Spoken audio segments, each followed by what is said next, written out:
हरे कृष्णा।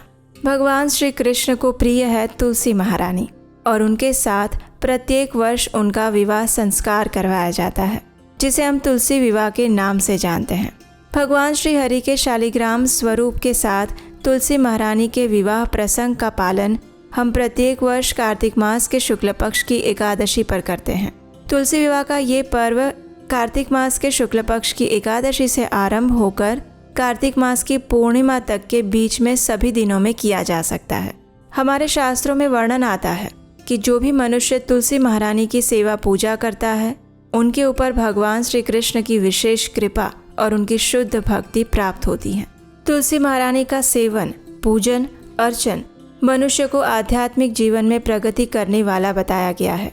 तुलसी महारानी की सेवा करने से ही भगवान श्री कृष्ण की शुद्ध भक्ति प्राप्त होती है और तुलसी विवाह के अवसर पर विशेष रूप से तुलसी महारानी की कृपा याचना की जाती है।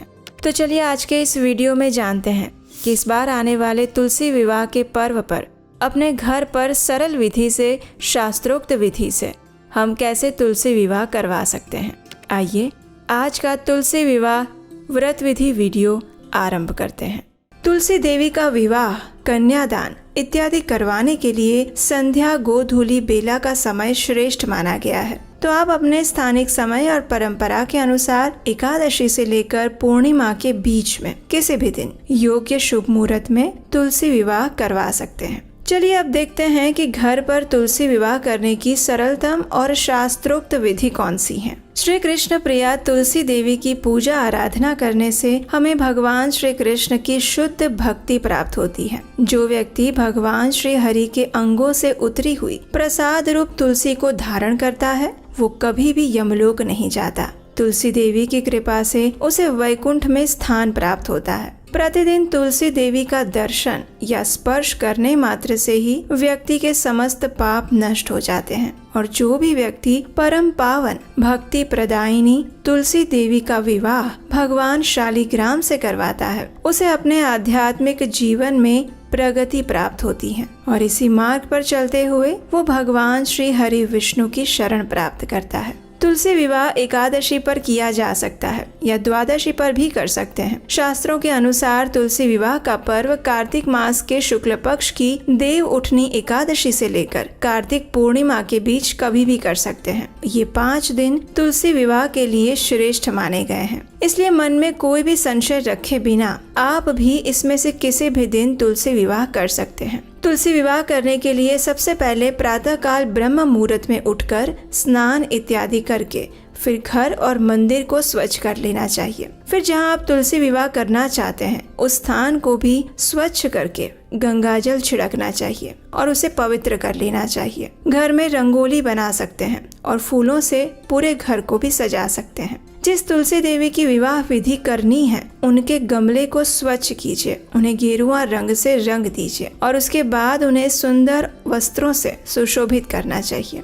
इस दिन कुछ पूजा सामग्री होती है, वो भी आप पहले से ही लाकर रख सकते हैं, जैसे कि हल्दी, चंदन, धूप, सिंदूर इत्यादि। साथ ही भोग अर्पित करने के लिए फल, गन्ना, आंवला, सिंघाड़ा, मिष्ठान या फिर घर पर भी आप स्वादिष्ट सात्विक भोग बनाकर तैयार कर सकते हैं। तुलसी देवी का श्रृंगार करने के लिए 16 श्रृंगार की सामग्री आप अपनी क्षमता अनुसार लाकर रख सकते हैं, जैसे कि साड़ी, चुन्नी, बिंदी, सोने और चांदी के कुछ आभूषण, पायल इत्यादि। अपनी क्षमता अनुसार आप तुलसी माता को सजाने के लिए सभी सुहाग की वस्तुएं लाकर रख लें। भगवान शालिग्राम के लिए पीले रंग के वस्त्र लेकर रखने चाहिए और उनके लिए कुछ आभूषण भी साथ में लेने चाहिए। इसके उपरांत तुलसी देवी और शालिग्राम जी का गठबंधन करने के लिए एक वस्त्र, पंचमेवा और पंच पल्लव यानी 5 आम के या अशोक के पत्ते लेने चाहिए कलश पर रखने के लिए। फूलों का हार और लाल पुष्प माता तुलसी के लिए और पीले पुष्प शालिग्राम भगवान को अर्पित करने के लिए लेने चाहिए। इस प्रकार सभी सामग्री को एकत्रित करने के बाद जहां आपने अपने घर पर तुलसी विवाह करवाना चाहते हैं उस स्थान को गंगा जल से अच्छी तरह स्वच्छ करना चाहिए। किसी भी शुभ प्रसंग में तोरण बांधकर भगवान का स्वागत किया जाता है। अगर विवाह का प्रसंग होता है तो भी फूलों से और पत्तों से हम अपने घर को सजाते हैं। तो इस प्रकार आप फूलों से और पत्तों से अपने घर और द्वार को सजा सकते हैं।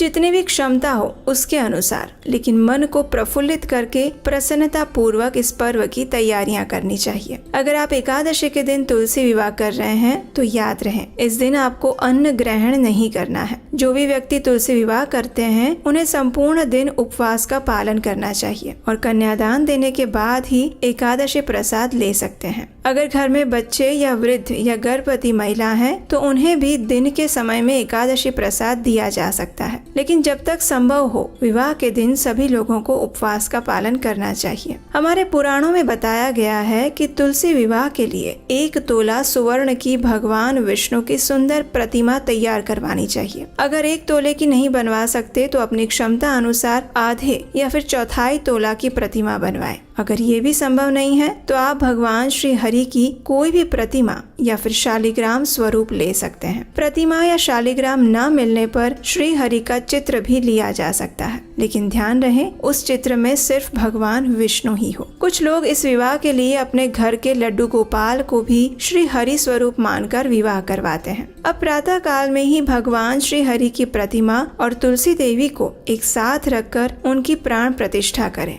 इसी एकादशी से भगवान विष्णु योग निद्रा से बाहर आते हैं, तो इसलिए सबसे पहले भगवान को जगाएं। भगवान को जगाने के लिए इस मंत्र का उच्चारण करें। उत्तिष्ठोत्तिष्ठ गोविंद, उत्तिष्ठ गरुड़ध्वज, उत्तिष्ठ कमलाकांत, त्रैलोक्य मंगलम कुरु।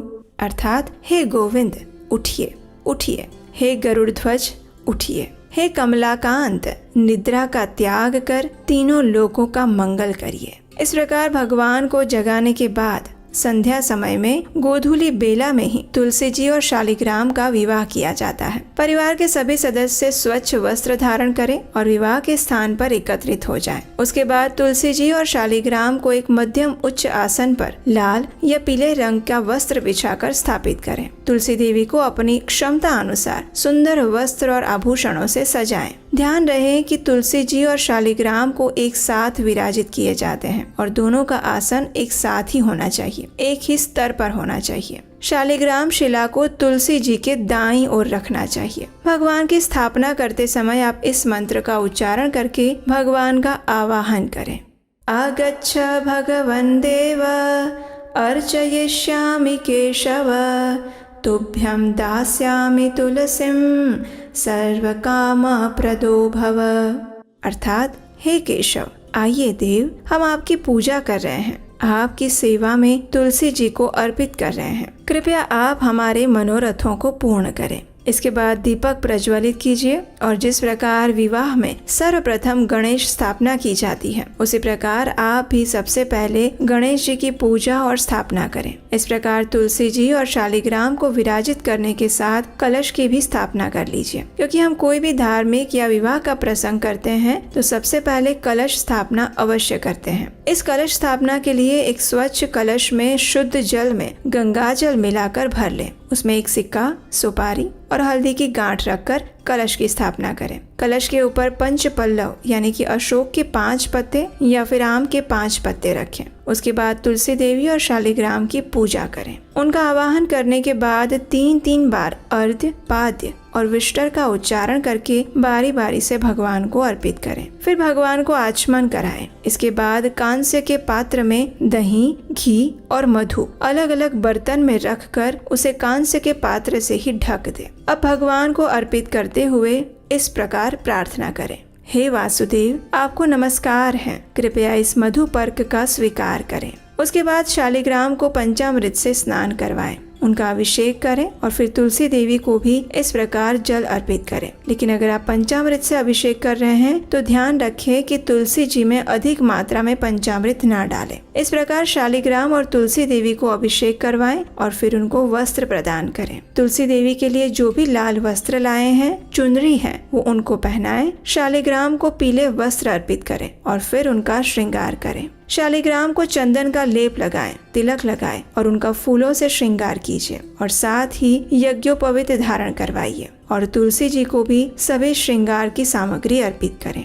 अब दोनों को एक दूसरे के सम्मुख बिठाकर मंगल पाठ करें और जब सूर्य देव कुछ कुछ दिखाई दे रहे हो उस समय कन्यादान का संकल्प लें। अपने गोत्र, स्थान और नाम का उच्चारण करते हुए ये संकल्प लेना चाहिए। उस समय आप इस मंत्र का उच्चारण कर सकते हैं।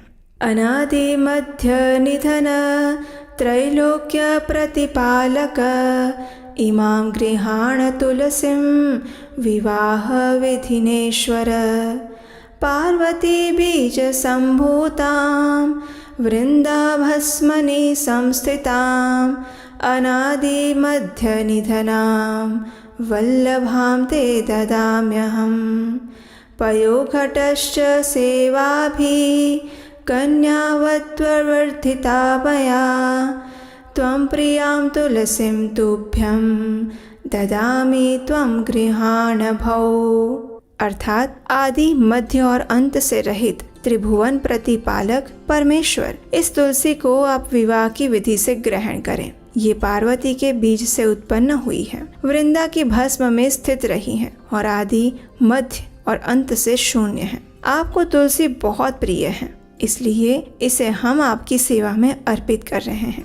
हमने जल के घड़ों से सींचकर और अन्य प्रकार की सेवाओं द्वारा अपनी पुत्री की भांति इसे पाला, पोसा और बढ़ाया है। आपकी प्रिय तुलसी हम आपको ही दे रहे हैं।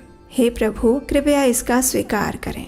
इस प्रकार कन्या दान करके वरमाला की विधि करिए। इसके लिए 2 फूलों की माला लीजिए और सबसे पहले एक माला को तुलसी देवी को स्पर्श करवा के शालिग्राम को पहना दीजिए और उसी प्रकार दूसरी माला को शालिग्राम को स्पर्श करवा कर तुलसी देवी को पहनाइए। गठबंधन विधि के लिए शालिग्राम के पीले वस्त्र को तुलसी जी के साड़ी या चुनरी के साथ गठबंधन कीजिए और उसके बाद सिंदूर विधि संपन्न करें, जिसमें सिंदूर का स्पर्श भगवान शालिग्राम को करवाने के पश्चात ही तुलसी देवी को सिंदूर अर्पित किया जाता है। उसके बाद आती है फेरे की विधि। अगर संभव है तो आप शालिग्राम और तुलसी देवी के फेरे भी करवा सकते हैं। जिसमें घर में कोई भी पुरुष हो तो वो फेरे करवाएं, और अगर सभी महिलाएं एकत्रित होकर तुलसी विवाह कर रही हैं तो वो भी फेरे की विधि संपन्न करवा सकती हैं। तो इस प्रकार संपूर्ण विधि विधान के साथ आप तुलसी विवाह संपन्न कर सकते हैं। इस विधि को करते समय साथ में भगवान श्री कृष्ण का हरे कृष्ण कीर्तन चला कर रखें या फिर मंत्र उच्चारण करते रहें। उसके बाद सभी लोग मिलकर भगवान शालिग्राम और तुलसी देवी की परिक्रमा करें और इस प्रकार विवाह संपन्न करके उनकी आरती करें, स्तुति करें, कीर्तन करें और उन्हें आपने जो भोग बनाया था उसको प्रेम पूर्वक अर्पित करें। उन सभी भोग में तुलसी पत्र अवश्य रखें। भगवान के सामने बैठकर भजन करें, कीर्तन करें। अगर एकादशी के दिन भी आप तुलसी विवाह कर रहे हैं तब पर भी आप भगवान को अन्न युक्त भोग अर्पित कर सकते हैं और उसको प्रसाद रूप में आप द्वादशी के दिन ले सकते हैं। लेकिन एकादशी के दिन आपको ये अन्न प्रसाद भी नहीं लेना है। जो भी आप भगवान को भोग अर्पित कर रहे हैं वो शुद्ध और सात्विक होना चाहिए और उसमें तुलसी पत्र भी अवश्य होना चाहिए। इस प्रकार विवाह की सभी विधि पूर्ण करने के बाद कन्या विदाई करते हैं। उसी प्रकार हमें भगवान को विदाई करते हुए प्रार्थना करनी चाहिए कि हे प्रभु, आप तुलसी देवी के साथ वैकुंठ धाम में पधारें। हे ईश्वर, मेरे द्वारा की गई पूजा का स्वीकार करें और सदैव हमसे संतुष्ट रहें। तुलसी देवी के साथ सदैव हमारे हृदय में निवास करें।